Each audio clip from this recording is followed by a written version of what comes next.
ليه العميل عايزنا نعمل له من الصوف ده ورده بايظه؟ وليه الروس بيحبوا الصوف؟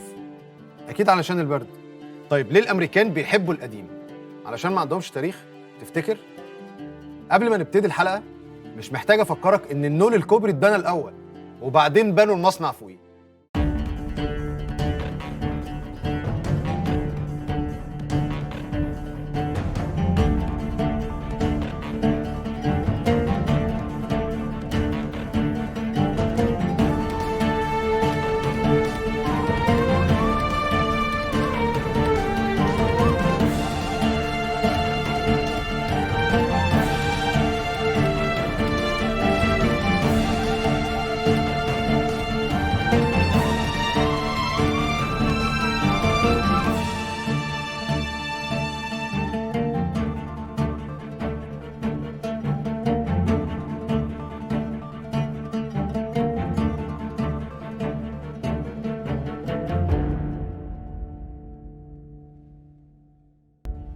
برنامج الكونتينر، الراعي الرئيسي حديد عز، خبراء صناعة الصلب في مصر والشرق الأوسط. برنامج الكونتينر، الراعي الرئيسي حديد عز، خبراء صناعة الصلب في مصر والشرق الأوسط.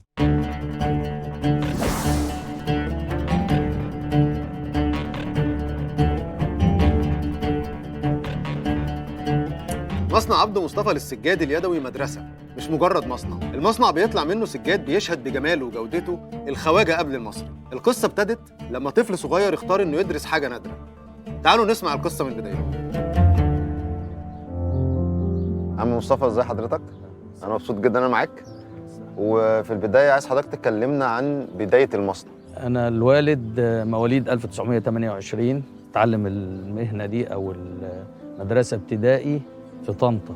ليه اختار الوالد السجاد؟ لأنها كانت نادرة، ما فيش حد، كل الناس بتختار ملابس، نجارة، أحذية. فهو الوالد اختار حاجة، بيقول لا أنا عايز حاجة تبقى مختلفة شوية. كان في راجل عامل مصنع واحد برضه بتاع سجاد يدوي، قعد على نول يشتغل معاه 3 سنين. بعد 3 سنين سافر اسكندرية، اشتغل في رافي السجاد اليدوي، رافي تصليح، اللي هو لو حاجة اتقطعت هو يصلحها. فابتدى يخش يشوف السجاد القديم، فجاب نول عنده في البيت بحاجات بسيطة كده، عمل نول صغير وصنع سجادة ونزل باعها في القاهرة. عرضها على تاجر، احنا بنقول عليه خواجة بس هو يعني مصري بس أصوله إيطالية. قال له انت مصنع السجاده دي فين؟ قال له انا ده انت شاطر. لا ده انت تعالى وسع الشغل بتاعك ده وخد. قال له لا انا هوسع بس يعني اجيب لك تشتري. فبقى النول بقى نولين، يروح يبيع له يديله ويشتري مثلا منه، يقول له ب6 جنيه، يقول له لا ب8 جنيه السجاده دي جيده. الراجل كان هو اللي كان بيعليه. كان بيعليه ويقول له وسع الجدع، انت شاطر، انت فاهم شغل. بعد كده وهو ماشي في مره في وسط البلد، لقى يافطه مكتوبه شقه للايجار في وسط البلد في شارع شريف بقى دي. اتفق معاهم، خدها وعمل فيها المصنع ده بقى انا اتعلمت فيه. انا خدت ثانويه عامه، دخلت كليه هندسه. بقيت كل اجازه اروح المصنع. سنه 62 63 دخلت روسيا بتاخد المنتجات، كانت بتدي لمصر روسيا سلاح ومصر تسدد منتجات. فاشتغل في التصدير مع روسيا لغايه سنه 71، وبدا يفتح اسواق، ابتدى يفتح بقى في اوروبا. حضرنا معرض في 91، هو دايما المعارض بتاعت السجاد بتتعمل في المانيا، ما اتباعتش سجاده مصري. لكن ربنا قدر ان انا اول لما رجعنا بعد 10 ايام بالظبط جالي تاجر من امريكا، قال لي انا بقالي 25 سنه بدور على حد يعمل لي الشغل ده. رحت ايران ورحت باكستان ورحت الهند ورحت بلاد كتيره جدا، ما كنتش متوقع ان مصر فيها حد يقدر يعمل كده. اداني الصور، قلت له اديني 4 شهور عشان هجهز، هعمل هصبغ الالوان، الوان مختلفه خالص، ذوق مختلف خالص. احنا كنا وصلنا ان احنا بنصدر لالمانيا بنعمل 144 عقده في السنتيمتر المربع بانتظاميه ودقه وجمال غير عادي. ده عاوز شغل بدائي جدا، ورده مش مظبوطه، ورده معوجه تبان انها قديمه انتيك. 4 شهور وكلمته قلت له انا جاهز، تعالى شوف الشغل. فجه قال لي بص انت عملت الشغل بنسبه 75%، ال 25% اللي باقيين في هنظبطهم. التشطيب وكده انا هاجي لك. كان بيجي لي كل شهر يقعد معايا 10 ايام في المصنع. ففي مره من المرات لقيت الحكايه ضغط عليا قوي، قلت هشوف محل انا ما نفتح. فتحت في محل في مول بتاع سجاد جمله، كان في نيوجيرسي. الاسم كنت مسمي الشركه مصطفى. الشركه انتشرت واتعرفت كويس قوي، فبقيت كل 3 شهور فعلا اروح اقعد 10 ايام هناك، يرتبوا لي المواعيد مع التجار، تيجي التجار يديني الاوردرز، اخدها اروح المصنع اصنع، وكنت ابعتها بقى من المصنع اللي في زفته على الزبون على طول. طب دلوقتي انا عارف ان عند حضرتك اكبر نول في الشرق الاوسط، ومفيش غير منه 3 في العالم. ايوه، في ايران وتركيا وعندنا هنا تمام. في بنها. تمام. فممكن برضه حضرتك تحكي لي ازاي جت الفكره واتعمل ازاي ودخل ازاي المكان ده اصلا؟ يعني ما دخلش، احنا عملنا المكان بعد ما هو دخل. ايوه هو الاول، هو الاول أيوة. وبعدين نبني عليه المكان. ايوه ده جالنا طلب كبير من قطر. مساحه كمساحه سجاد 12 متر في 20 متر، سجادتين 2 قصاد بعض. السجاده مثلا اللي هي الحجم الكبير ده ممكن تقعد قد ايه عشان تبقى جاهزه؟ يعني في المتوسط من 5 ل 6 شهور. من 5 ل 6 شهور دي لو صوف. طب لو حرير؟ لو حرير بقى قول 2 سنين. ما شاء الله. لان الحرير اقل حاجه بنعمل 81 عقده في السنتيمتر المربع. طب انت حكيت لي برضو حاجه كده قبل ما بنصور، فكره ان السجاده ايه الفرق بين السجاده اليدوي والسجاد اللي المكن بيعمله؟ ان عمر الافتراضي بتاع السجاده الميكانيكي بنقول 3 سنين. السجاده اليدوي عشان نقول انها بقت قديمه 100 سنه. ولما تبقى قديمه عمرها او سعرها يتضاعف، تغلى 10 مرات، تغلى قوي. تخش في مساحه الانتيك. الانتيك ده يعني ما بيقدرش بقى على حسب التاجر اللي بيشتريه او الزبون اللي بيشتريه. لو عجبته تقول له اي رقم يشتريه. والامريكان ليه بياخدوا الانتيك؟ قريبه امريكا كلها بايه 250 السجاد اقدم منهم. في سجاد كتير اقدم منهم. في سجاد احنا مصر هنا كانت بتعمل فيها السجاد المملوك مثلا، نعمل المماليك فاقدم من امريكا بكتير. فهو بالنسبه له السجاده عمرها اكبر يعني بكتير. فهو عنده ولع وحب لانه يشتري حاجه، ترابيزه قديمه، كرسي قديم، سجاده قديمه. التاجر بقى اللي احنا بنشتغل معاه شاطر، يقول له انا اعمل لك زيها ب 10% من ثمنها. نعملها له، يجيب لي الصوره نعملها له، نقدم تقريبا بنوصل ان احنا نعمل زي الانتيك 95%. فهو اتحقق له ان هو خد اللي هو عاوزه وبسعر اقل، سعر اقل قوي. والتاجر خدها بسعر كويس قوي، واحنا برضه مبسوطين. ايوه مبسوطين. والله انا مبسوط كنت مع حضرتك. الله يبارك لك. برنامج الكونتينر، الراعي الرئيسي حديد عز، خبراء صناعة الصلب في مصر والشرق الأوسط.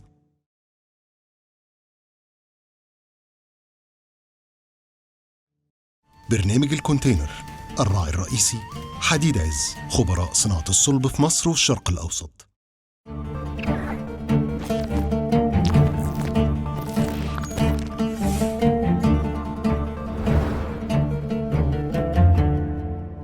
باشمهندس عبد الرحمن، ازي حضرتك؟ ازيك، اخبارك ايه؟ احنا هنا دلوقتي عند النول الكوبري اللي هو اكبر نول في الشرق الاوسط. ممكن حضرتك برضو تكلمنا عنه باختصار كده وبعدين تقول لنا؟ هو النول ده احنا فكرته جت ان احنا كان جالنا طلبات كتيره. كان عندي نوال 6 متر و7 متر، وجالي 3 اوردرات ورا بعض عرض 10 متر.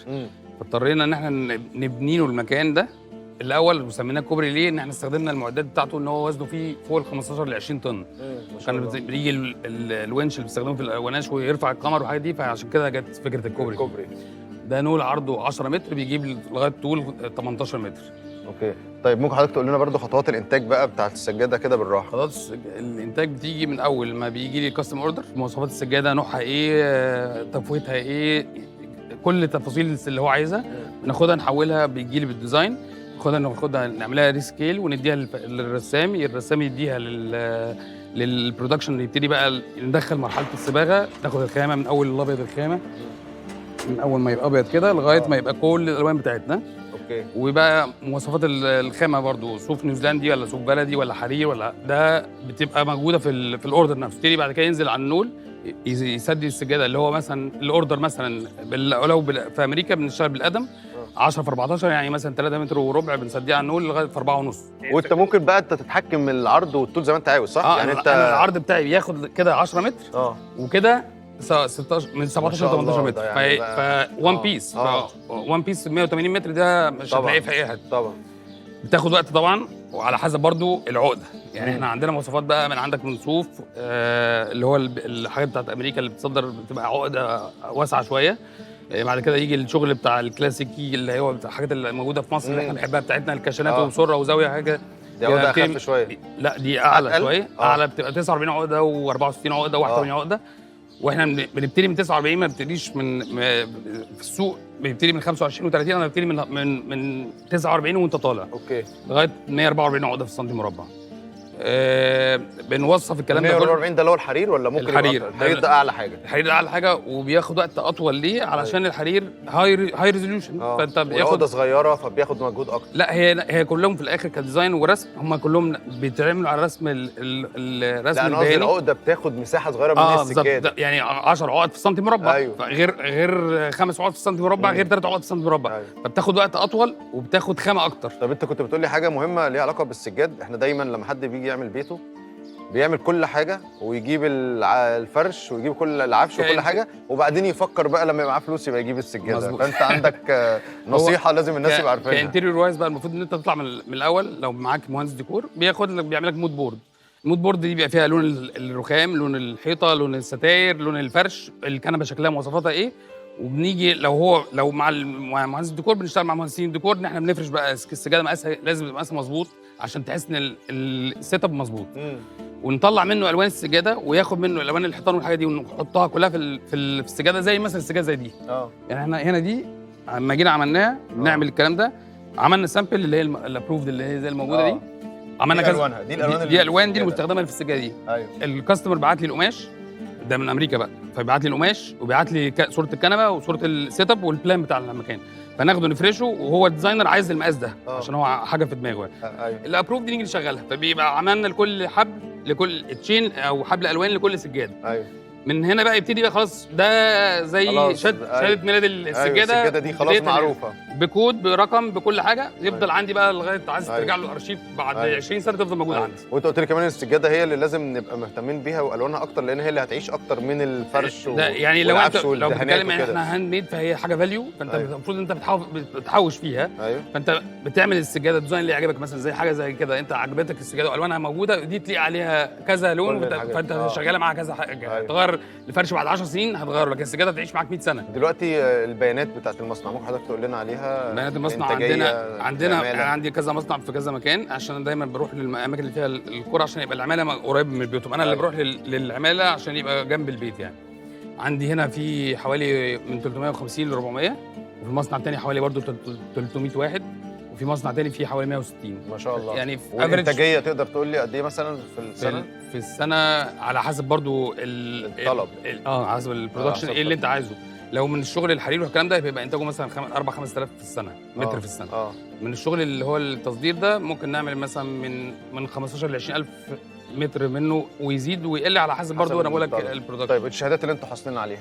احنا ايزو سيرتيفايد من كل حاجه. ده الكلام ده بقى اللي احنا دخلناه لما دخلنا الجيل بقى الثالث بقى انت وعبد الله. لما جينا اشتغلنا قلنا لازم يبقى كل حاجه بقى. انت في امريكا بيطلبوا لا ده او كل اوروبا والحاجات دي بتطلب الشهادات بتاعت الايزو عشان تبقى سيرتيفايد. طيب فاحنا خدنا ايزو جوده وكواليتي كنترول وامن صناعي وبيئه وكل الكلام ده عشان انت بتحافظ على البيئه. وبيجي لي اوديت كل سنه من الشركه اللي بتمنحني الشهاده. يعني هي الفكره ببساطه انت ازاي تحافظ على البروسيس كلها وتبقى عندك متسجله. باشمهندس عبد الرحمن دلوقتي السجاده زي اللي ورانا دي هي تقريبا خلصت، فقول لي بعد كده بقى بعد ما نخلص شغل على النول ايه اللي بيحصل فيها عشان تبقى جاهزه؟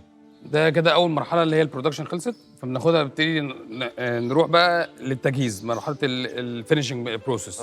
الفينشنج بروسيس دي بتبتدي من اول غسيل السجاده بالاول كلها عشان بقى لها 4 5 شهور على النول، فبنشيل التراب اللي فيها وننضفها ونعملها.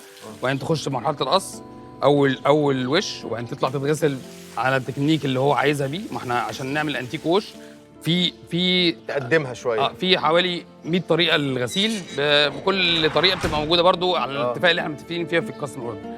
فبغسلها بالطريقه اللي هو عايزها فيها، وبعدين تنزل تاني تتحط في الشمس وتنشف، وبعد كده ترجع تتقص تاني في وش تاني، وبعدين تطلع لو فيها بقى السجاده طبيعي انها هاند ميد فبتبقى على النول وتكش ممكن تكش وبتاع. فنشد السجاده ونظبط الحاجات دي ونعمل الحروف بتاعتها البرواز بتاعها او السرفله اللي حضرتك بتسالني عليها من الجنب دي من الجنب عشان ما تمسك عشان ما تخرجش العقده. وتروح تبتدي نفنش بقى فيها، لو عقده ظاهره، لو حاجه ناقصه، لو حاجه ظبط، وبعد كده نروح عاملين الوش القص الاخير بقى على حسب ارتفاع الوبره اللي هو عايزها. ايوه يعني انت في مصر احنا او احنا هنا في الميدل ايست بنحب السجاده العاليه شويه علشان تعيش معانا. هم في امريكا عايزين يحسوا انها زي الجينز اليوزد، فهو عايز حاجه ما فيش خالص منحوته خالص، فهي يبقى شكلها يعني انتيك اكتر. ايوه. برنامج الكونتينر، الراعي الرئيسي حديد عز، خبراء صناعة الصلب في مصر والشرق الأوسط. برنامج الكونتينر، الراعي الرئيسي حديد عز، خبراء صناعة الصلب في مصر والشرق الأوسط.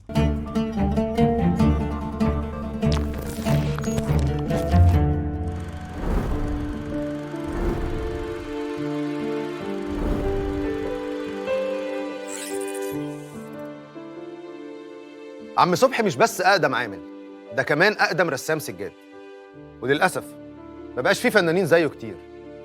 اما احمد دبور بقى فباصراره قدر يتعلم صنعه لحد ما حرفيا ايده بقت تتلف في حرير. عم صبحي ازي حضرتك؟ اهلا. اخبارك ايه؟ الحمد لله حبيبي، الحمد لله، شكرا. انت بتعمل ايه بقى؟ برسم، بصمم. بتصمم، يعني انت بتجيلك الصوره زي دي كده ويديني المقاس اللي هو حضرته عايزه، والمقاس اللي هو عاوزه. اللي هو عايزه. انت بتحققها ازاي بقى؟ بترسمها ازاي؟ المربعات دي اه هو مثلا عايزها 2 متر مثلا، حلو. بتبقى بالعدد، السده يبقى بالعدد، السده اللي هو بيشتغل بيها. النول، الخطوط دي بتبقى أيوة. نفس العدد اللي انت نفس محققه العدد هنا. اللي هو عايزه. ايوه. وبصممها على كده.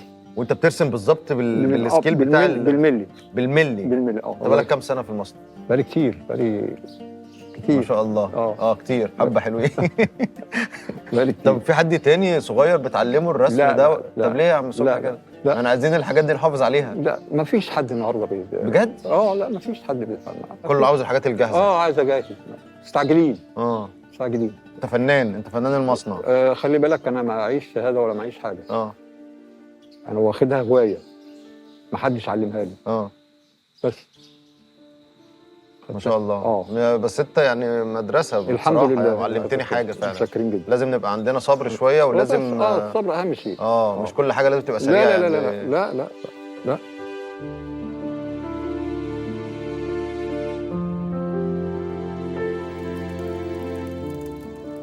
حاجه فاطمه، نعم. ازي حضرتك؟ ازي حضرتك؟ اخبارك ايه؟ الحمد لله. انت بقالي كام سنه في المصنع؟ بقالي 3-4 سنين. ما شاء 5. الله. اوكي. طب انت بتعملي ايه بقى؟ بلف صوف. بتلف الصوف. يعني البقره بتيجي بيبقى شكلها كده زي الشله. الشله بتبقى مش ملفوفه يعني. جايه من المصنع التاني ملفوفه شله، واحنا بنحطها على الطيار وبنلفها على بقر. وتلفها على بقر للصناعيه. بتجهزيها يعني عشان الصناعيه يشتغل. طب انا ممكن الف شويه؟ اتفضل حضرتك. يعني انت بس بتعمليها كده صح؟ بس براحتك. ماشي. بسرعه ولا مش قوي؟ براحتك. ماشي. لا براحتك. لا براحتك. امسكي نفسك يا حاجه فاطمه. براحتك. بس ده اما نعملها مع بعضها. حلو. طب والبقره بعد عشان ما بتخلص الطاقين يبقوا مع بعضهم. نعم. اللي هي دي كده بعد ما بتخلص صح؟ ديت واحده من اللي انا بلفها. دي بقى عارفه كنا زمان اللي هي بتبقى عاملاها بايديكي كده. ما هي دي. ما هي ماما بتعمل بايديها كده يعني. ايوه بتحطها بايديها كده وتقعد هي تلفها. ايوه. بس ده اسرع. لو قعدت تعملي بايديكي كده بقى صح.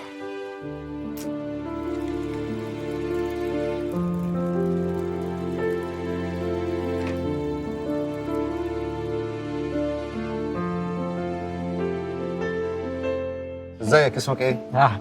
احمد ايه؟ انا احمد دبور. احمد دبور؟ طيب بتعمل ايه في المصنع يا احمد؟ بس كده. طب ممكن توريني تشتغل ازاي؟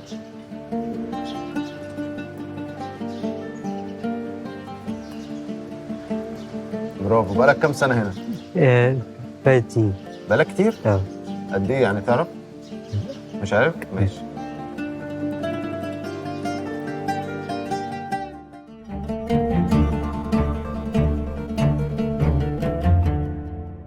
عبد الله ازيك؟ اخبارك؟ انت بقى الجيل الثالث. انا الجيل الثالث. انا عبد الله مصطفى عبده. عبده مصطفى. عبده مصطفى. ايوه يعتبر الجيل الثالث. ايوه صح بالظبط. طيب قول لي بقى انت ناوي على ايه؟ يعني الجيل الاولاني كان عندهم قصه كفاح ونجاح خطيره، طبعا ما شاء باباك الله. ما شاء الله ربنا يديله الصحه برضه، وقصه خطيره. فانت بقى مطلوب منك هو زي ما حضرتك بتقول كده، هم الجيل الاولاني يعني ربنا يبارك لهم ويعني يرحم جده، يعني ما سابلناش فرصه تحس ان هو يعني عمل كل حاجه في الشغلانه. يعني احنا الحمد لله يعني بنفضل ربنا، بنحاول على قد ما نقدر ان احنا نطور الدنيا شويه، وان احنا نشتغل اكتر ونتجه اكتر ان احنا نحسن في الكواليتي على قد ما نقدر. احنا بنصدر تقريبا بنسبه قد ايه من الانتاج، والسوق المحلي قد ايه؟ تقريبا بنسبه التصدير كله بنسبه 85% من انتاج المصانع بتاعتنا ما شاء الله. و15% السوق المحلي، ونسبه تقريبا التصدير بنسبه 95% من التصدير لامريكا. امريكا 95%؟ اوكي. لامريكا 95%. والخمسه التانيين اوروبا، وكانت روسيا بس الدنيا هديت شويه في روسيا. بس يعتبر 5% التانيين اوروبا، بنودي المانيا، فرنسا، يعني كذا حته، ايطاليا برضو، يعني في كذا حته في اوروبا ان شاء الله، يعني ما شاء الله شغالين. طيب تفتكر اول كونتينر كان امتى وفين؟ طبعا، وده تاريخ طبعا ما كنتش موجود يعني بس يعني اول كونتينر كان جده الله يرحمه اللي هو عبده مصطفى، كان مصدره للاتحاد السوفيتي سنه 65. ايوه تقريبا. ماشي. واخر واحد احنا يعني لسه الاسبوع اللي فات. المصنع ازاي بيفيد الفرد والعمال اللي شغاله فيه، وكمان ازاي بيفيد الدوله؟ اكيد يعني المصنع اكيد بيفيد الفرد، يعني بالنسبه للعامل اللي شغال اكيد بيفيده طبعا من ناحيه الدخل، ان هو يعني بيوفر له دخل كويس، ان هو الصناعي بتاع السجاد برضو يعتبر حاجه نادره كويسه، يعني حاجه فنان أيوة بالظبط. يعني احنا فنان، احنا قسطه، يعني بنقول عليه قسطه دي رتبه عاليه جدا في صناعتنا يعني. فيعتبر بيخش له دخل كويس، واحنا طبعا بنوفر له تامين اجتماعي وكل الكلام ده متاح. ده من ناحيه العامل. من ناحيه المستهلك حاجه كويسه جدا ان هو بياخد كواليتي اللي بالتصدير، يعني بياخد كواليتي زي اللي بتسافر بالظبط. وبالعكس ده يمكن ان هو عنده مميزات مش موجوده عند اللي هناك، ان هو السيرفيس اللي بعد البيع افتر سيل سيرفيس موجود عنده، ان هو في مصر معانا يعني. فدي بالنسبه له حاجه كويسه جدا للمستهلك يعني. طبعا.